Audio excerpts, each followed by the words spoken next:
Hello बच्चों, कैसे हो आप सब। तो चलिए अपन जो हाइड्रोजन वाली यूनिट पढ़ रहे हैं कक्षा 11वीं की, उसी को आगे बढ़ाते हैं। और जो अगला टॉपिक है वो अपन देखते हैं क्या, हाइड्रोजन परऑक्साइड। सबसे पहले तो यही देख लें कि इसकी जो खोज है वो किसने की थी। थ्रेनॉर्ड नाम के साइंटिस्ट ने की थी। थ्रेनॉर्ड ने सन 1818 में, ठीक है। और ये हम देखें इसका यूज़ कहाँ होता है, तो जो एक ये महत्वपूर्ण रसायन है और इसका उपयोग कहाँ पे होगा, जो हमारे घरेलू बहित स्राव, मतलब जो डोमेस्टिक घर से जो खराब मलमूत्र निकलते हैं, या फिर जो औद्योगिक जो बहिस्राव हैं उनके उपचार, उनके ट्रीटमेंट में इसका उपयोग करेंगे अपन, है ना। तो बेरियम परऑक्साइड से बनाएंगे सर्वप्रथम इसे। और देखो यहाँ पे जलयोजित बेरियम परऑक्साइड, ठीक है। ये है बेरियम परऑक्साइड और ये जलयोजित है, ठीक है। पर हम क्या करेंगे, अम्ल की क्रिया करेंगे। हम अम्ल की क्रिया कराने से क्या होगा, यहाँ पे हाइड्रोजन परऑक्साइड प्राप्त होता है। अब अम्ल यहाँ पे कोई भी हो सकता है, मान लो हम यहाँ पे H2SO4 भी ले सकते हैं, ठीक है, या कोई दूसरे अम्ल भी हम यहाँ पे ले सकते हैं। तो चलिए देखते हैं इसकी रिएक्शन कैसे होगी। हम यहाँ पे ले रहे हैं बेरियम परऑक्साइड, ठीक है। कौन सा ले रहे हैं, जलयोजित मतलब जलयुक्त, ठीक है। और किसी अम्ल की उपस्थिति ले रहे हैं, मतलब यहाँ पे हम ले रहे हैं सल्फ्यूरिक अम्ल ले रहे हैं, ठीक है। और इसके उपस्थिति में जब हम इसकी क्रिया कराएंगे, यहाँ पे देखो रिएक्शन ऐसी होगी, यहाँ पे जो सल्फेट हैं ये हमारे इस बेरियम के साथ जुड़ जाएंगे और हमारा बन जाएगा यहाँ पे बेरियम सल्फेट। साथ ही साथ यहाँ पे क्या हो जाएगा, यहाँ पे ये जो दो हाइड्रोजन मुक्त हो रहे हैं वो इस ऑक्सीजन के साथ जुड़ जाएंगे और क्या बना लेंगे, हाइड्रोजन परऑक्साइड H2O2। और यहाँ पे जो जलयोजित अणु थे ये मुक्त हो जाएंगे सेम के सेम। तो यहाँ पे 8 हमको जल के अणु भी देखने को मिलेंगे। तो ये हमारी रिएक्शन हो गई, ठीक है। आसान रिएक्शन है हमारे यहाँ पे बेरियम परऑक्साइड जो है, ठीक है। परऑक्साइड मतलब होता है जिसमें इस प्रकार का बंद हो, ठीक है, उसको बोलते हैं परऑक्साइड बंद। और यहाँ पे जब इसकी रिएक्शन होगी अम्ल से, तो ठीक है, यहाँ पे हमको बेरियम सल्फेट मिल जाएगा और ये H2O2 मिल जाएंगे यहाँ पे रिएक्शन करके आपस में, और यहाँ पे जल के अणु मुक्त हो जाएंगे।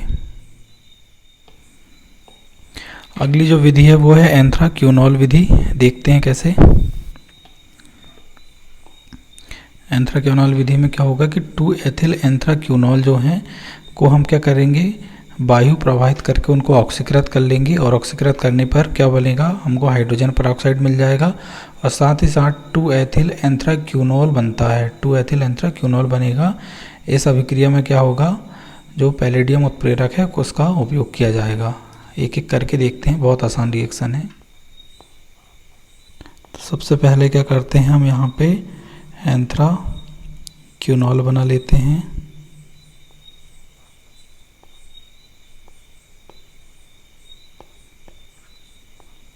ये 3 बेंजीन रिंग इस प्रकार से यहाँ पे जुड़ी रहेंगी, ठीक है। और यहाँ पे हाइड्रोक्सिल ग्रुप जुड़ा है, ठीक है। और यहाँ पे दूसरी सेकंड पोजीशन में एक एथिल ग्रुप जुड़ा है, इसलिए इसका नाम क्या हो जाएगा, 2 एथिल एंथ्राक्यूनॉल,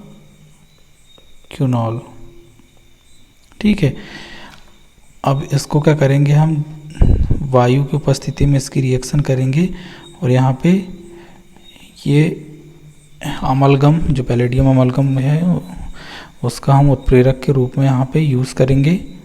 तो यहाँ पे क्या होगा, ये जो ऑक्सीजन है, यहाँ पे क्या होगा, ये ऑक्सीजन है, ये वाले हाइड्रोजन के साथ आपस में जुड़ जाएंगी। और यहाँ पे ये हाइड्रोजन है, ये बंध तोड़ के मुक्त हो जाएगा। और इस वजह से यहाँ पे एक जो बंध फ्री होगा, यहाँ पे एक एक बंध बन जाएगा। और ये स्ट्रक्चर हमको इस प्रकार से परिवर्तित हो जाएगा। देखो क्या हो जाएगा, 3 बेंजीन रिंग इस प्रकार हैं, ठीक है। और यहाँ पे हाइड्रोजन मुक्त हो गया है, तो ये हो गया। लेकिन दूसरी पोजीशन में जो एथिल है वो उपस्थित रहेगा, तो इसका नाम हो जाएगा 2 एथिल एंथ्राक्यूनॉन, ठीक है। क्योंकि ये कीटोन है इसलिए इसका नाम क्या हो जाएगा, क्यूनॉन। और साथ ही साथ हमको क्या मिल जाएगा यहाँ पे बाई प्रोडक्ट के रूप में, क्यूनॉन। लेकिन यहाँ पे हमको साथ ही साथ क्या मिल जाएगा, H2O2 हाइड्रोजन परऑक्साइड भी देखने को मिल जाएगा।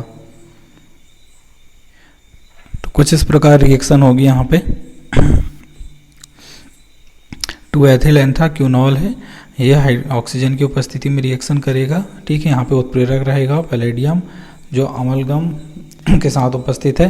तो यहाँ पे जो एल्कोहल ग्रुप हैं वो इस ऑक्सीजन ग्रुप, ये एल्कोहल ग्रुप के जो हाइड्रोजन है वो इस ऑक्सीजन के साथ मुक्त हो जाएंगे और यहाँ पे एक कीटोनिक ग्रुप बचेंगे, इसलिए इसका नाम क्या हो जाएगा, 2 एथिल एंथ्राक्विनोन।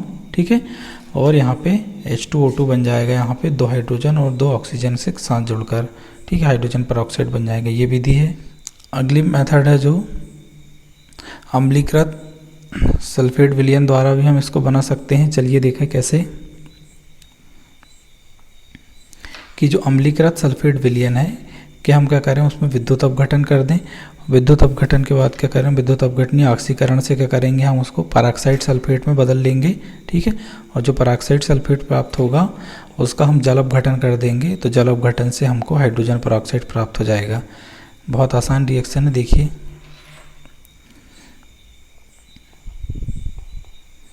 यहाँ पे हमको लेना होगा यहाँ पे सल्फेट आयन जो सल्फ्यूरिक अम्ल से हमको प्राप्त होते हैं।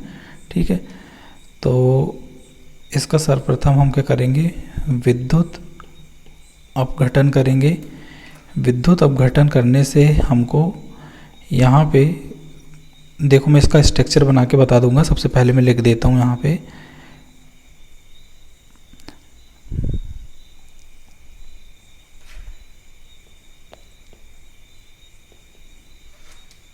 ये प्राप्त होगा। तो सबसे पहले देखो ये कैसे प्राप्त होगा, मैं आपको बता दूं यहाँ पे थोड़ा सा। ये जो कंपाउंड है इसका स्ट्रक्चर कुछ इस प्रकार होगा। 4 ऑक्सीजन है तो यहाँ पे जुड़े रहेंगे, 1 ऑक्सीजन पर यहाँ पे माइनस आवेश है और यहाँ पे ये इस प्रकार यहाँ पे 4 ऑक्सीजन और 1 हाइड्रोजन ये जुड़े हुए हैं। तो ये कितने हैं, 2 मोल हैं, अर्थात यहाँ पे इसका एक और स्ट्रक्चर होगा। ठीक है, OH और यहाँ पे ये, तो ये जो दोनों माइनस आवेश हैं ये आपस में क्या करेंगे, जुड़ जाएंगे और एक पराक्साइड बंध बना लेंगे। ठीक है, एक एक इलेक्ट्रॉन को यहाँ पे शेयर करके एक पराक्साइड बंध बना लेंगे। तो ये जो बना है वो इस प्रकार है यहाँ पे। ठीक है, HO, ठीक है, SO3, ठीक है, O3 और यहाँ पे ये पराक्साइड बंध है और ये, तो ये जो हमारा जो पूरा कंपाउंड है वो इस प्रकार हो जाएगा। ये आपस में पराक्साइड बंध के द्वारा जुड़ जाएंगे यहाँ पे। ठीक है, तो ये जो बन रहा है उसको बोल रहे हैं अपन यहाँ पे क्या, पराक्साइड सल्फेट। क्या बन गया हमारा, ये सल्फेट है और ये पराक्साइड बंध है, इसलिए इसको क्या नाम दे रहे हैं हम, पराक्साइड सल्फेट प्राप्त हो जाएगा। अब आगे क्या करना है, इसका हमको जल अपघटन करना है। तो देखो यहाँ पे हम जल अपघटन करेंगे H2O। जब इसका जल अपघटन करेंगे पुनः हमको सल्फेट आयन प्राप्त होगा, साथ ही साथ 2H+ आयन और साथ ही साथ हमको H2O2 प्राप्त हो जाएगा। देखिए कैसे, यहाँ पे जो H2 है, H2 के जो H+ आयन रहेंगे वे इसके साथ जुड़ जाएंगे टोटल और क्या बना लेंगे यहाँ पे हमारा H2O2 हाइड्रोजन परऑक्साइड बना लेंगे ये बंध तोड़ के। ठीक है, और यहाँ पे जो OH- आयन बचेंगे, हाइड्रोक्सिल आयन, वो इनसे क्रिया करके क्या बना लेंगे, यहाँ पे हाइड्रोजन और हाइड्रोजन को आपस में मुक्त कर लेंगे 2H+ के फॉर्म में, और हमारा ये जो ऑक्सीजन है वो इनको वापस मिल जाएंगे, एक एक ऑक्सीजन, और ये बन जाएगा। ठीक है, बात करते हैं इसकी संरचना की। देखो ओपन बुक स्ट्रक्चर किस प्रकार होगा। मान लो हमारा यहाँ पे क्या है, हाइड्रोजन है, हाइड्रोजन जुड़ा है एक ऑक्सीजन से, यहाँ पे दूसरा ऑक्सीजन है और ये ऑक्सीजन किससे जुड़ा है, हमारा हाइड्रोजन से। तो एक खुली किताब या ओपन बुक स्ट्रक्चर जैसी संरचना आपको इस हाइड्रोजन परऑक्साइड की दिख रही होगी। ठीक है, तो ये है संरचना। तो देखो ये ओपन बुक संरचना आपको देखने को मिल रही होंगी इसकी। ठीक है, तो यहाँ पे हम बात करें तो ये ऑक्सीजन है हमारा, ये ऑक्सीजन है, ये हाइड्रोजन है, ये हाइड्रोजन है। ठीक है, ये H2 हमारे। अब ये 2 संरचना इसलिए बनी है कि एक जो संरचना है वो इसमें जो हाइड्रोजन परऑक्साइड है वो गैस अवस्था में है और दूसरा है ठोस अवस्था में। इन दोनों संरचना में क्या अंतर रहता है वो देख लियो यहाँ पे। तो यहाँ पे कोई अंतर, ज़्यादा अंतर तो नहीं रहता है। यहाँ पे ये वाला जो फेस है, यदि ये गैस अवस्था में है तो यहाँ पे लगभग 111, ठीक है, 111 डिग्री का एंगल बनता है, कोण बनता है। और यदि ये ठोस अवस्था में है तो लगभग 90 डिग्री स्ट्रेट का कोण बनता है, ठीक है। और यहाँ पे ये जो दूरी है, एक ऑक्सीजन मतलब जो पराक्साइड बंध है, एक ऑक्सीजन से दूसरे ऑक्सीजन के बीच की दूरी है वो रहती है 147.5 पिकोमीटर, ठीक है। और यदि हम बात करें यहाँ पे, तो यहाँ पे रहती है ठोस अवस्था में 145.8 पिकोमीटर, ठीक है। पिकोमीटर एक माप की इकाई है। तो यहाँ पे देखो, जो यहाँ पे इस प्रकार से ये जो बंध देखने को मिल रहा है इसको बोलते हैं हम पराक्साइड बंध। और इनसे जो दो हाइड्रोजन जड़े हैं, मतलब यहाँ पे एक OH बंध हो गया और दूसरे ये OH बंध हो गया। तो यहाँ पे आप देखो ये दो अलग अलग तल में, ये अलग तल में है और ये अलग तल में, इसलिए ये अलग अलग तल में होने के कारण क्या है, इनके बीच में कोण या एंगल बन रहे हैं, ठीक है। यदि वो गैस अवस्था में है तो जो दोनों तल हैं, मतलब ये दोनों तलों के बीच में कोण लगभग 111 डिग्री का रहेगा। और यदि ये ठोस अवस्था में है हाइड्रोजन पराक्साइड, तो इन दोनों तलों के बीच में जो कोण है लगभग 90 डिग्री का रहेगा, ठीक है। तो इसको अपन क्या करते हैं, थ्योरी में लिख लेते हैं। तो यहाँ पे H2O2 की संरचना में हम देखें, यहाँ पे क्या था, हमारा हाइड्रोजन था, यहाँ पे ऑक्सीजन था, यहाँ पे ऑक्सीजन था और यहाँ पे क्या था, हमारा हाइड्रोजन था। ओपन बुक जैसी स्ट्रक्चर था। तो यदि हम बात करें तो यहाँ पे क्या है कि H2O2 की संरचना जो है, मतलब हाइड्रोजन पराक्साइड की जो संरचना है वो असमतलीय होती है, ठीक है। क्योंकि दोनों एक ही प्लेन में नहीं होते, अलग अलग तल में होते हैं, इसलिए कैसा बोलेंगे इसको, असमतलीय होती है, अर्थात यहाँ पे अरेखीय है। साथ ही साथ हम देखेंगे क्योंकि H2O2 या जो हाइड्रोजन पराक्साइड है में उपस्थित जो दोनों OH बंध हैं, जैसे मैंने बताया था, ये वाला OH बंध और ये वाला OH बंध एक ही तल में नहीं पाए जाते हैं, ठीक है। इसलिए मतलब रेखी नहीं होते, ठीक है। रेखी कैसे होते कि एक ही तल में एक ही लाइन में उपस्थित रहते, तब उनको रेखी बोलते, ठीक है। ये कुछ इस प्रकार जिगजैग कंडीशन में है, ठीक है, इसलिए इनको क्या बोल रहे हैं अपन, अरेखीय बोल रहे हैं। अब जो यहाँ पे ओ जो आपस में बंध है उसको बोलते हैं पराक्साइड बंध कहलाते हैं। दो भिन्न तल, मतलब ये तल और ये तल, ऊपर नीचे वाले तल जो अलग अलग तल हैं, इसमें उपस्थित OH बंधों के मध्य जो कोण है 115 डिग्री 0.5 का कितना रहेगा गैसीय अवस्था में, और लगभग 90 डिग्री का ठोस अवस्था में पाया जाएगा।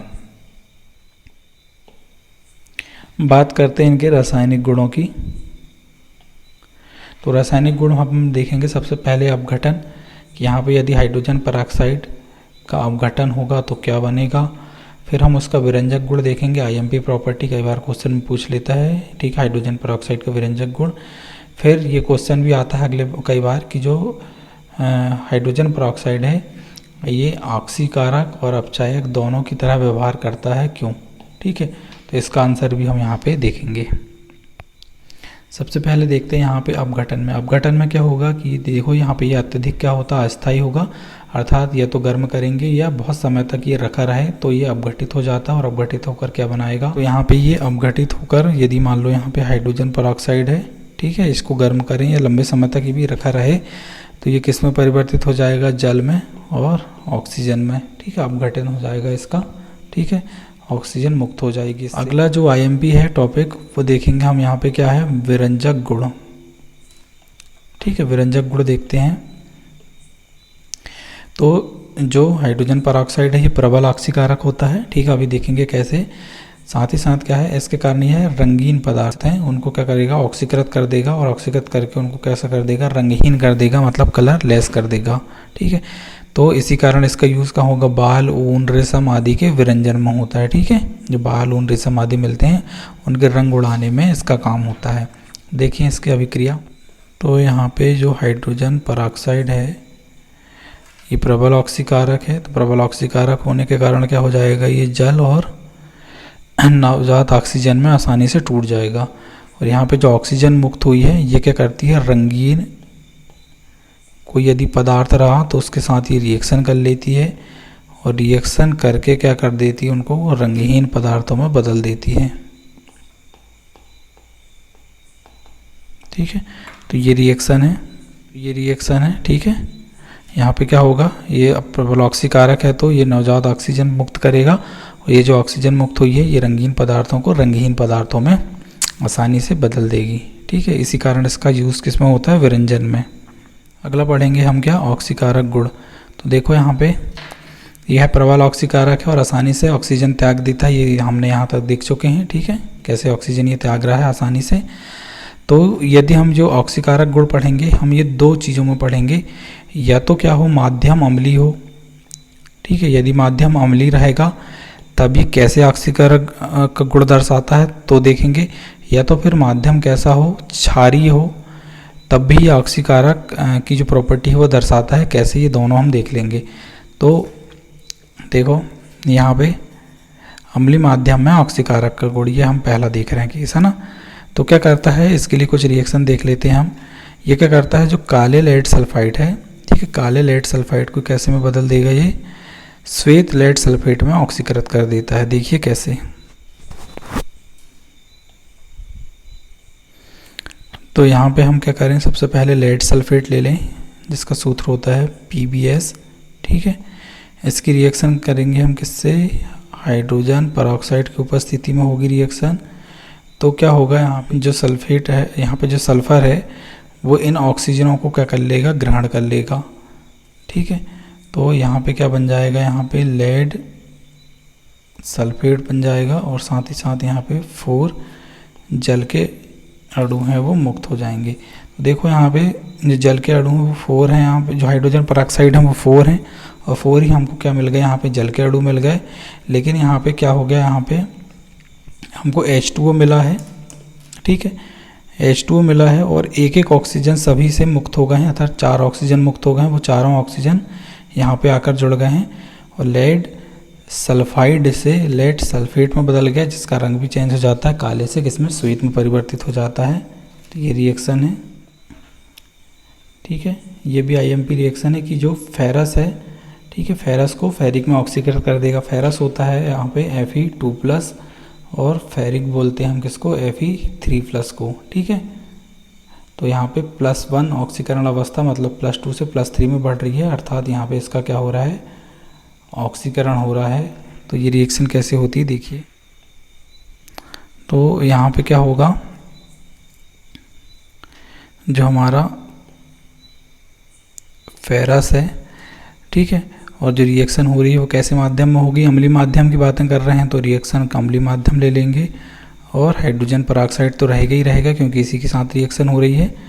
ये सभी रिएक्शन करके क्या करते हैं, फेरस को फेरिक में परिवर्तित कर देते हैं और यहाँ पे ये सब मिलके क्या बना लेते हैं, हमारा H2O जल।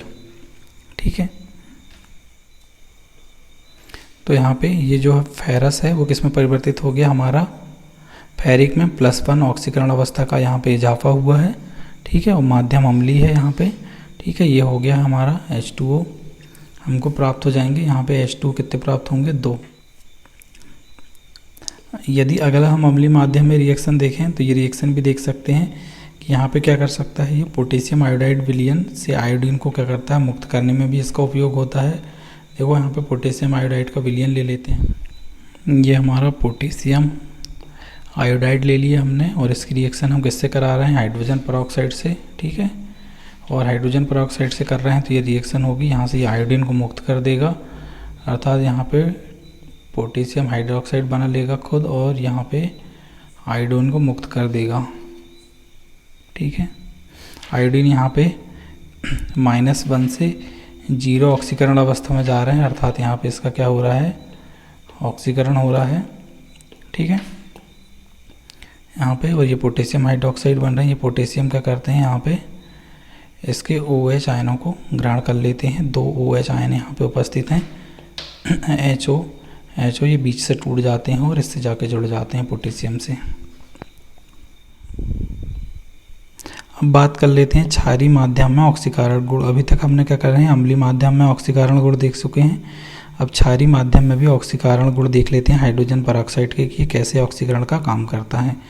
ठीक है, देखो यहाँ पे रिएक्शन लिखा हूँ मैंने, यहाँ पे जो हाइड्रोजन परऑक्साइड है क्षारीय माध्यम में क्या करता है, ये फेरिक को फेरस में ऑक्सीकृत कर देता है। तो ये अम्लीय माध्यम में भी कर रहा था ये रिएक्शन, अब क्षारीय माध्यम में भी करेगा, देखिए कैसे। अब हम बात करते हैं यहाँ पे क्या ले लेते हैं, हम यहाँ पे फेरिक ले लेते हैं और ये जो फेरिक है ये किससे रिएक्शन करेगा, हाइड्रोजन परऑक्साइड से। हाइड्रोजन परऑक्साइड से जब ये रिएक्शन करेगा तो किस में परिवर्तित हो जाएगा, ये Fe3+ मतलब फेरस में।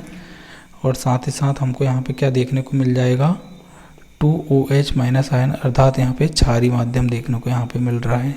ठीक है, ये रिएक्शन हो जाएगी। अब बात करते हैं हम इनके अपचायक गुण के। तो अपचायक गुण भी बहुत आसान है, आसानी से देख सकते हैं। अपचायक गुण भी दोनों प्रकार से देखेंगे हम, अम्लीय माध्यम में भी अपचायक गुण दर्शाते हैं ये, क्षारीय माध्यम में भी अपचायक गुण दर्शाते हैं H2O2। दोनों की एक एक रिएक्शन हम देख लेते हैं।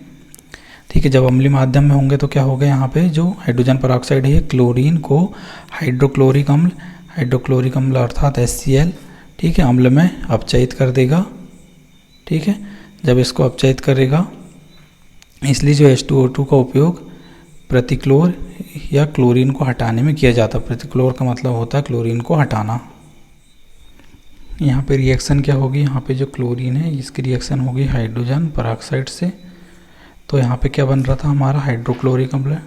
ठीक है, चूँकि रिएक्शन बहुत आसान है, यहाँ पे हाइड्रोजन टूट जाएंगे और इससे मिल जाएंगे तो 2HCl बन जाएंगे यहाँ पे, और साथ ही साथ ऑक्सीजन हमारे मुक्त हो जाएंगे। ठीक है, इसलिए इसका उपयोग किस में हो जाता है, प्रतिक्लोर के रूप में किया जाता है। अब बात करें क्षारीय माध्यम में अपचायक गुण। ठीक है, क्षारीय माध्यम में अपचायक गुण भी बहुत आसानी से देख सकते हैं। ये क्या कर सकता है, पोटेशियम परमैंगनेट को, ठीक है, मैग्नीज ऑक्साइड MnO2 में अपचयित कर देगा। इसके लिए रिएक्शन है। ठीक है, देखो यहाँ पे क्या हो रहा है, यहाँ पे पोटेशियम परमैंगनेट है। पोटेशियम परमैंगनेट में जो यहाँ पे मैग्नीज है, इसकी ऑक्सीकरण अवस्था +7 रहती है और यहाँ पे कितनी रहेगी, +4। अर्थात इसका क्या हो रहा है, यहाँ पे अपचयन हो रहा है। किसकी उपस्थिति में अपचयन करता का उन्हें यहाँ पे हाइड्रोजन परऑक्साइड, और साथ ही साथ बाय प्रोडक्ट के रूप में हमको पोटेशियम हाइड्रोक्साइड, जल और ऑक्सीजन गैस भी देखने को मिलेंगी।